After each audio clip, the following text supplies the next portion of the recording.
welcome to Engineering Empathy, a talk about adapting software engineering principles and processes to security. Let me first introduce ourselves. I'm Camille Mackinnon. I'm joining you from Los Angeles, and I am a principal infrastructure engineer at Salesforce. My background is in software engineering, although I am now working on a security team. I am joined from the Boston area by my colleague Craig Ingram, who is a principal security engineer. His background is in security, although he has spent a year working on the runtime infrastructure team at Heroku as a software engineer. So we bring different backgrounds and perspectives on how we can help security teams scale, mature, and improve. We currently provide security assurance for the Heroku platform, which means that we work in constant collaboration with the engineering teams at Heroku, doing everything from providing security assessments, building threat models, performing penetration tests, and generally helping maintaining positive control over the Heroku platform. In his 2019 keynote at Black Hat, Dino Daizovi sounded the call for security teams acting more like software engineering teams. Now, that is something that is fairly new at many organizations, including ones at which we have worked at in the past. At Heroku, the security team model that is closely integrated with the engineering teams has worked fairly well for us, and we wanted to help carry the torch forward and give you concrete processes and concrete tools that you can use as a security team to act more like software engineering teams. We're going to start on a fairly low level on what you can do as a security individual contributor to act more like a software engineer and follow the everyday principles that they use behind writing good code. We're then going to take one step up and look at how, as a team, we can adapt software engineering principles and processes and how engineers plan their work and use that as security engineers, and see how engineers ask themselves how they are working on the right thing and see what that means for us as security people.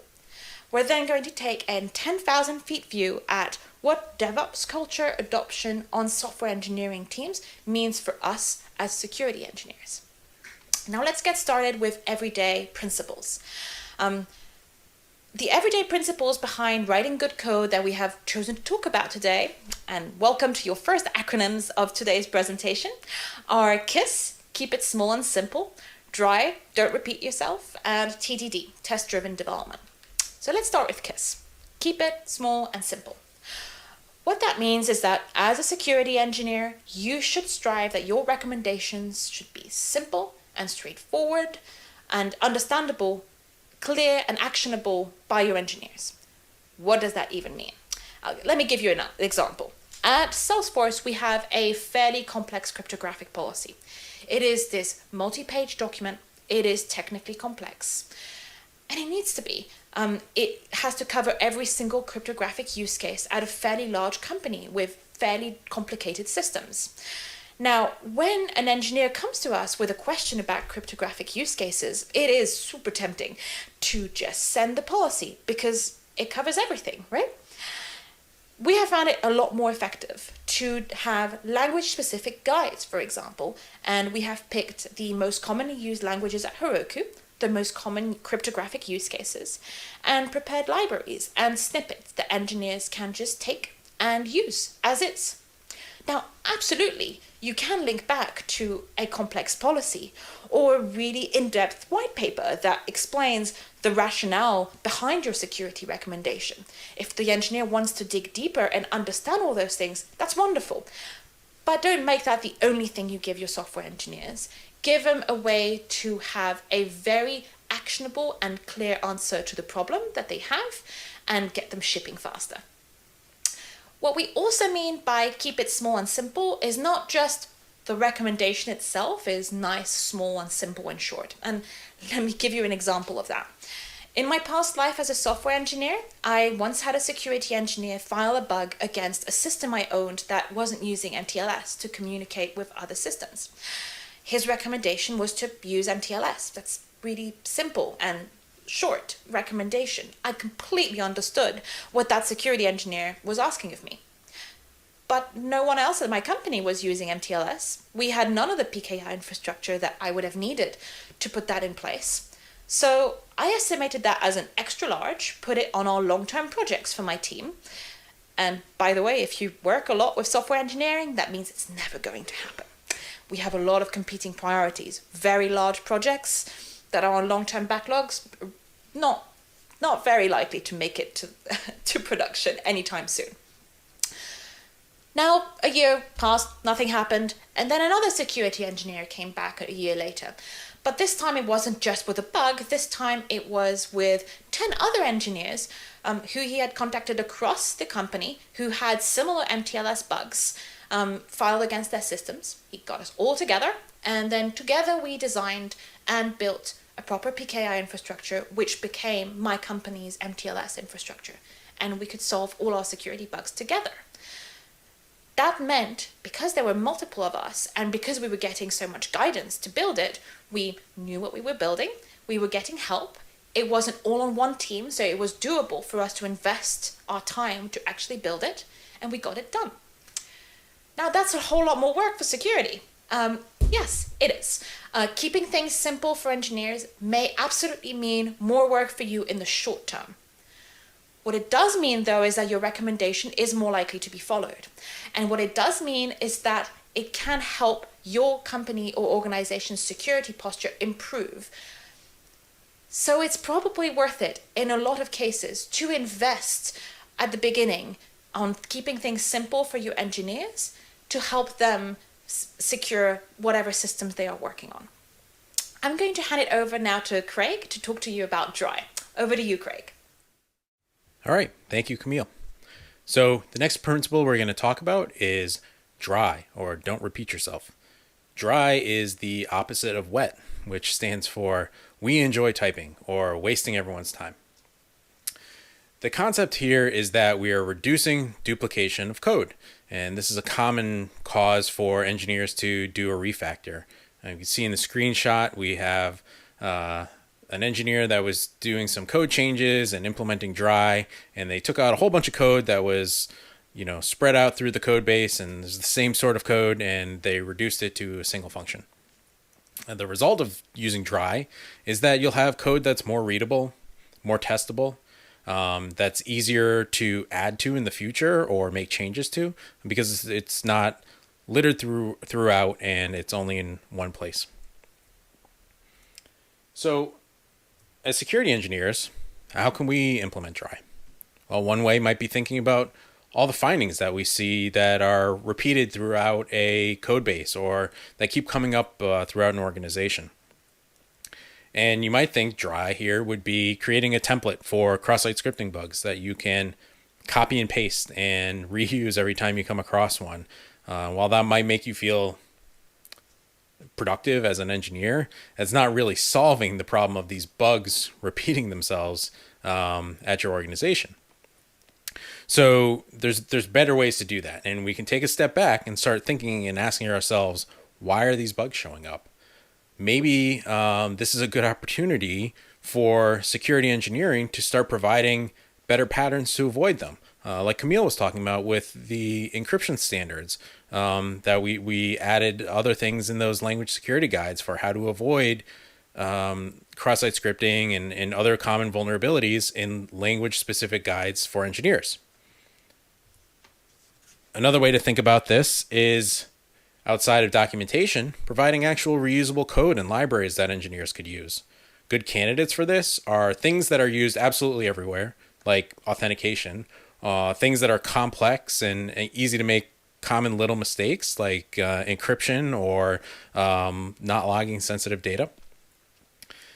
When you want to contribute to efforts like this, look for where they're already being done, because chances are the engineers in your company are already sharing code like this and might already have a library. I think a perfect example of dry in Heroku is the Heroku/X repository. This is an open source project that any Heroku engineer who's developing a Go application can use, and it has all kinds of packages in this project that range from simple things like a health check to things like the basis for a gRPC client and server. And there's also security related things here. A common thing that we would see in doing early stage design reviews and threat models is we'd see two components and they needed to talk to each other. And we would recommend that to avoid, that information being intercepted, if it's sensitive, use TLS to encrypt that data in transit. Our TLS recommendation would also come with specific guidance on which version of TLS to use and which cipher suites to use for that configuration. This could get repetitive if every engineering team was implementing this configuration themselves in all their code base. So our colleagues that are working on this project added a TLS configuration package. So now any project that needs to use TLS to communicate with another system can include this package and out of the box have the proper TLS configuration. If that guidance changes, we update it in one place, and now all the other projects that are using it pull in the newer version and have the latest configuration without everybody having to make their own changes, without security having to open bugs all over the place to make changes based on, some new TLS bug that comes out. There are other packages in this repository for things like how to encrypt things with libsodium or how to scrub sensitive data fields from HTTP requests. The next thing we're going to talk about is test-driven development, or TDD. This is the idea that software engineers determine that their code is working and functional by writing tests. Security is part of the functionality of software, and we can contribute back by helping them write security-focused tests. Test-driven development specifically is a concept of software engineering where engineers, when they're writing new functionality, the first thing they write is a test that fails. When they've gotten to the point where the test is passing, they're a reasonably good idea that the functionality is now working. A great candidate for a failing test is a security vulnerability you find in an assessment. Now the engineer has a great idea that the functionality, the bug has been fixed if the test is passing, and that test continues to live in the code base in their testing framework, so they know if there's a regression because the test is going to start failing. Similarly, if you're using fuzz testing in your assessments, like our colleague Chris Leroy, he was using the GoFuzz package and found a denial of service vulnerability. He contributed that testing framework, that testing harness, back to the team that was implementing the software. So they not only know when the bug is fixed because the fuzzer is not finding that denial of service anymore, they also have the opportunity to continue to look for similar findings since the fuzzer will now run every time they're running through their test suite. So we've talked about a few different software engineering principles that you can use as a security engineer to scale up and be more effective. Now we're going to talk about how software engineers work at a team level in a few different areas. The first is how software engineers prioritize and plan projects, how they use retrospectives to talk about the results of those projects or results of incidents, and how they gather customer feedback through user research. When I was working on our runtime team at Heroku, planning was a really important and big part of our week. This was the time we looked at all of our competing priorities that we had and decided what we were going to work on as a team and at the individual level. We had a lot of different priorities, from new features that we were being asked to implement, bug fixes to improve performance and scalability of our platform. And of course, we had security coming around telling us about things that needed to be patched or bugs that needed to be fixed. As someone who thought I was pretty empathetic to the balance that engineers needed to have between ongoing engineering work and interrupts or other projects from security, it was another thing entirely to actually live through it. We couldn't get everything done at once. We had to break things down into small, manageable pieces, and we're going to talk about how engineering teams do that. And it was a weird position to be in that security wasn't always the most important thing to get done. It was still very important, but we had other things to work on too. Of course, security engineers know we have our own competing priorities. We have security assessments that need to get done so that we're not blocking a security team a software engineering team on an important milestone.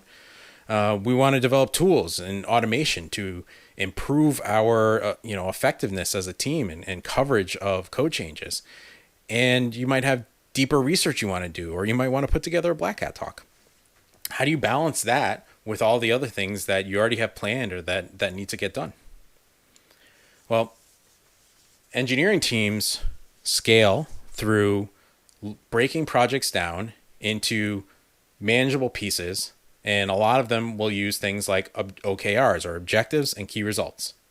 This is how engineering teams can look at what you want to get done and very clearly define what the results of that are going to be. And this is a measurable way to ensure whether or not a project was successful. This also helps with scope creep because it defines what's not going to happen, because if it's not a result, maybe that's something that needs to go in a new OKR, or that isn't going to happen right now. This is the time for ruthless prioritization. This is the time for security engineers to say no. And we're not saying no to our software engineering partners who want to do something. We're saying no to things that don't have the highest impact or don't move us further to our organizational goals. Maybe implementing the latest tool that you saw and you want to start using that and roll that out to your team isn't as important as a broader thing like a supply chain security tool that can start testing every code change for vulnerabilities in open source packages that your engineers are using. That's something that has a lot of impact and improves coverage and doesn't require work from engineers. So that's something you can break down into OKR and then look at as a team to decide whether or not it moves you closer to your goals. So let's talk about retrospectives. Retrospective is something that an engineering team might run for a couple of reasons. On the runtime team, we ran them every week, and this was a great opportunity for me as an engineer to not feel stuck. This was the time to have a safe conversation about what's going well, what's not going well, what we want to keep doing, and what we want to improve. You will also run a retrospective usually after an incident like a downtime or a security problem. This is a time to develop a timeline of all the things that happened and what we can learn from it and improve for next time. The most important aspect of these retrospectives is that they're blameless. Root cause analysis of a problem doesn't mean figuring out who did something wrong. It's not necessarily the fault of an individual if a production database fails or a secret gets committed to source code. This is the time in the retrospective to look at what controls were missing that allowed this to happen in the first place. Security engineers can have retrospectives as well. Schedule one every couple of weeks. You don't need to be an agile team and do it every sprint. Look at how your team works and what makes sense. This is a time to start take a step back and ask questions like, are we having an impact? Are we falling behind? Are we meeting expectations of our customers? If the same sorts of things keep coming up again and again in a retro, maybe that's a time to reprioritize another project that you put off or create a new OKR to get something done. If an OKR was finished or project was finished, this is a time that we would celebrate it and, look for what the next thing should be. But I want to bring up the importance of blameless retrospectives again. It's easy to schedule another meeting. I'm sure we all have plenty. But if you don't first develop trust on your team and psychological safety, retrospectives are not going to work as well. If people don't feel safe to talk about something going wrong or think that they're going to be blamed or attacked for something that they did, retrospectives are not only going to be not helpful, they can be actually harmful. Psychological safety and trust on a team is critically important for a lot of reasons, and it's something that takes a lot of work and is far outside the scope of this talk. But before you think about scheduling retrospectives, think about whether or not you have that trust and that safety on your team, so that you can give folks on your team a voice to share their concerns and feel safe doing so. So now I'm going to pass it back over to Los Angeles, where Camille is going to talk about gathering customer feedback and through user research. Thanks, Greg. I'm excited to talk to you about what was one of the favorite parts of the job when I was a software engineer, which is asking myself, am I building the right thing? And I don't mean that just from the point of view that Craig just explained, which is, am I working on the highest priority item for my team? But also at a higher level, am I working on something that my organization's users or customers need or want? Now, this is a very important question for a business. It can make or break a business to be shipping the wrong things that customers don't use or care about. This is where engineering teams rely on product managers or professional user researchers and themselves to do customer interviews, do user research, help develop user personas to understand their users' needs. Now, I am not asking you to become an actual user researcher and put your engineers in a lab and study them. Please don't do that. What I am asking you to do is to listen to your engineers and understand what they are asking. And like a user researcher, don't just ask a question and expect the answer to be exactly what you want. Listen to your engineers and actually observe what they're doing and what that can tell you about their needs. They might not be telling you everything that they need, and that's okay. It is your job to observe them and understand where you can add value in their process and make their systems more secure. Let me give you an example of the types of things that I want you to observe. I want you to observe desire paths when it comes to your engineers. I want you to observe when an engineer goes from this corner of the path to the other corner and has cut through the grass, not walking on the official paved way that would have taken them longer. And I want you to be able to observe that and say, now I understand that my engineers' needs are to go much faster than the situation that they currently have to get to that corner. Is there a way that I can help them? Let me give you an example of what happens when you don't. Back in my previous life as a software engineer, I was working on a department system and we had to talk to another department system. Our systems needed to talk to each other, so we wanted to share code between those two systems, and we were using entirely different code repositories. And there was this multi-month system to basically be able to get access to a snapshot of the code from another department. Multi-month doesn't help when you're an engineer. But we found this shared CI infrastructure that we had, and we realized that instead of going through the multi-month process, what we could do is create CI builds that took our source code, packaged it up as a lovely zip file, and made it an artifact of that CI build. And the other departments could access that artifact and just get our code very regularly. So we did that. It worked. It wasn't as secure as the other option. There was no repudiation, there was mediocre access control, but it solved our problem. A security engineer then came along and asked, why haven't you been using the cumbersome process? They imagined something was going wrong, and they were right. We explained how we were doing. And the next day, the shared CI infrastructure was shut down. Now, what happened next? We actually need CI as engineers. We need to test our code. We need to build artifacts. We need to build new versions of our applications.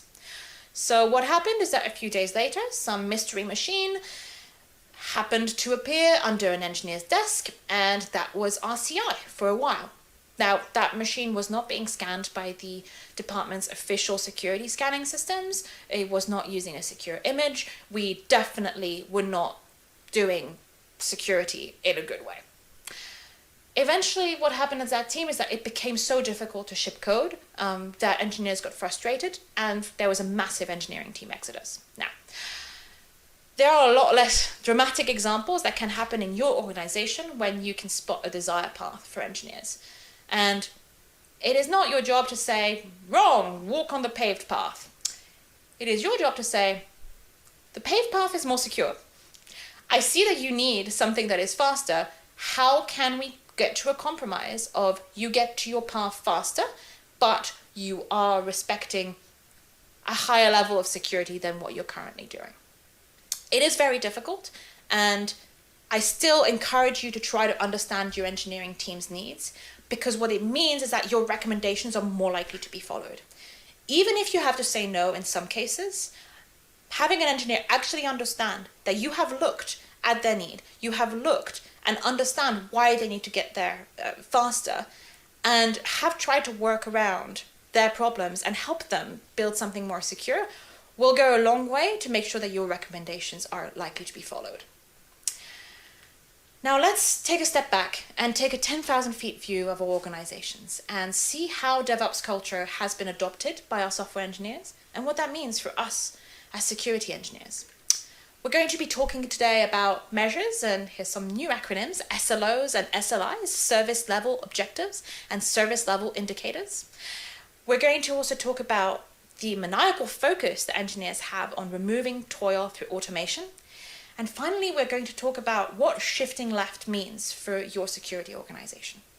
So let's get started with SLOs and SLIs. Those acronyms have been made extremely popular through things like the Google SRE handbook. Let's just start with an example. A service level objective that is fairly common in engineering teams is my service needs to be 99.9% of the time up and available. A service level indicator that goes with that is your uptime.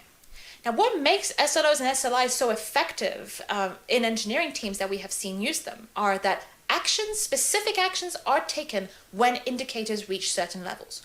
For example, if your uptime has not been 99.9% for the last 30 days according to your SLI, then work stops for that team on that service. No new features are shipped until something has been done about that service availability and fixes for whatever is the root cause behind the drop in service level indicator under the objective is fixed. Now, in security, things are slightly more murky. We don't have clear uptime or performance things where we can say, we do this under 100 milliseconds. But there are still things that we can use as service level indicators. So examples of things that work well for all our organization is, when was the last time a team asked for a security review? If it's been more than 30 days, it is possible that two things might be happening. Either they are just working on things that they think have absolutely no security impact, in which case it'd be great to check in and see if you feel that is true, in which case fantastic. They might be just swamped with other security work and not need another raft of bugs to work on, in which case you can help that team prioritize and engage with them and see what is actually important to fix and what can you do about those recommendations to make them easier to action for them. Other things to keep in mind as service level indicators could be, when was the last time your threat models have been updated? If it's over a year, which could be an example of a service level objective, you probably want to look at those threat models and update them because your teams have been working and adding features to them. What is the pull request failure rate due to your automated security tools? If the failure rate is very high, then you're having a lot of false positives in all likelihood, and your engineers are going to get alert fatigue and start ignoring them. You need to act on that really quickly to make sure that doesn't happen and that security alerts are taken seriously. On the other hand, if it's 0 for a while, maybe your tools aren't working, and maybe you should take a look at that and make sure that you're not missing things that your automated tools could be finding. Another thing that we have seen work really well when software engineering teams adopt it is a focus on removing toil through automation. So by toil, what we mean is any manual, repetitive work, something that is easily automatable, something that you do as a reactive thing rather than a proactive thing, anything that lacks really enduring value for the company, anything that you do that grows at least as fast as the source of the problem. So instead of just saying, okay, great, let's automate a million things, what we're actually inviting you to do is to look at your engineers' own efforts to automate and see what tools they are using and how to leverage that to automate security work as well. Let me give you an example of things that have worked at Salesforce. Two colleagues of us in security assurance, Cohn Byans and Kinnan McQuaid, have worked in particular on open policy agent use across security at Salesforce. So that's open policy agent OPA. And they have put in place things like, right now, when you do an ACL request at Salesforce, a lot of those things are completely automated through OPA usage. That means that security engineers are spending less time manually reviewing everything and can focus on higher value things that they can do to help our engineering teams. We also have OPA directly integrated into the engineering build systems, looking at Terraform configs, looking at whether any of the configuration may be insecure, and warning engineers about those insecure choices right there in the continuous integration system that they use. This means that engineers don't have to integrate with yet another security system. And you're right there in the systems, you understand how they work, and you're part of that process. Engineers are just great at removing toil through automation a lot of the time. Let's just get ourselves in their systems and integrate with very low effort for them and help us understand how they work and ship things. Now we're going to go one step back and talk about shifting left. With you, Craig, over to you, Boston. Thanks, Camille. So we're going to talk about shifting left. And what that means really is moving your security engineering process to be integrated better in the earlier stages of the software development lifecycle and the software process. It's not controversial or new to think that fixing a vulnerability in the design phase of a project is going to be easier and less expensive than fixing it after the code's shipped out the door or even after the code's been written. So we want to look at the software engineering process that is being used at the organization you're working with and find ways to get involved earlier. And this doesn't mean causing pain for engineers earlier or making them jump through more hoops throughout their phase and making it harder for them to ship software. This means figuring out how to integrate with the software process that they're using, like building tools that integrate with their specific CI and not making them use an additional build pipeline that's security specific. This means we need to adapt to the environment you're a part of. Don't look at necessarily how we do things or how another company like Netflix or Google does things. Look at how your company does things. Start having conversations earlier with folks. Figure out how software is being built if you don't know how it's working now and how you can support that. Start showing up to Scrum meetings and getting involved early in design discussions. This is how we're going to be successful in shifting left, by being a better partner with the teams that we're working with. So wrapping things up, we hope we've shown that how mature software engineering processes can improve your security engineering team. Look at what engineering teams are doing well, learn from it, and integrate with them. Start changes small. Start changing how you do things. Start using software engineering principles. Start changing how your team does planning. Try retrospectives. Start collecting user feedback and from your customers. When you work and act like the teams you're partnered with, it's going to be a much better process for everyone. You're going to develop empathy because for the constraints that they're working with, because you're working under the same workflows and similar constraints, and you're going to have a better understanding of how they work and operate and where you can be helpful in that process. There's a lot more engineers in software than there are in security in most places, and you have an opportunity to learn from them and work with them in order to be more successful as a security engineering team. Thank you very much for coming to our talk. I hope you enjoyed it and hope you have a great rest of your day. All right. Thanks everyone for joining our talk. I hope you enjoyed it. We did have one question come in. In our experience, how long did successful retrospectives take to accomplish? Camille had a perfect answer in the chat. So I just echo that, specifically on our runtime team. It took us a few, 2 or 3 cycles of finding the right format for a retro. There's lots of different ways to run a retro, ways to have, the formats of how to ask the questions or do boards and stickies. And that, takes some time to figure out what makes sense for your specific team. I think in the spirit of the rest of the talk, we're also going to encourage you to look at how the rest of your software engineering teams are doing their retros. You probably can just borrow from them quite heavily.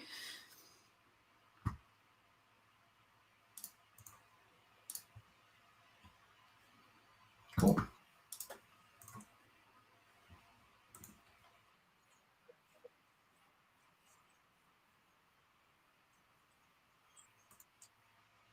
We're going to wait for a few more minutes to see if there's any additional questions.